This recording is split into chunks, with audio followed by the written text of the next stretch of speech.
నీకు చీము నెత్తురుంటే సిగ్గు లజ్జ ఉంటే రాజీనామా చెయ్యి.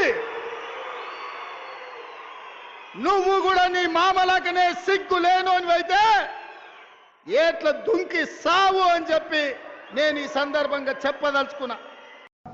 ఒకవేళ రేవంత్ రెడ్డి గారికి నేను సవాల్ విసురుతున్నా, నిజంగా సంపూర్ణంగా రైతు రుణమాఫీ పూర్తయిందంటే నువ్వే చెప్పు, ప్లేస్ చెప్పు, డేట్ చెప్పు, టైం చెప్పు, ఏ జిల్లాకు పోదాం, ఏ మండలానికి పోదాం, ఏ గ్రామానికి పోదాం, నువ్వు చెప్పు, నేను వస్తా.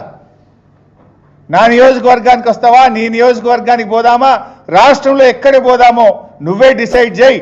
అక్కడనే పోయి ఆ ఊర్లో రైతులను అడుగుదాం, కుల్లా రుణమాఫీ అయిందో కాలేదో తేల్చేద్దాం. ఊకే నువ్వు నోరున్నది కదా, మైక్ ఉన్నది కదా అని నోటికొచ్చినట్టు మాట్లాడితే రుణమాఫీ కాదు. పోదాంపా, ఏ ఊరికి పోదామో, ఏ ఊర్లో నిన్న పోయి అడుగుదాం రుణమాఫీ సంపూర్ణంగా అయిందా కాలేదా. నువ్వు చెప్పిన ప్రకారంగా 15 ఆగస్టుకు ఆ గ్రామంలో రైతులందరికీ రుణమాఫీ అయిందా లేదా, మరి అక్కడనే పోయి అడుగుదాం.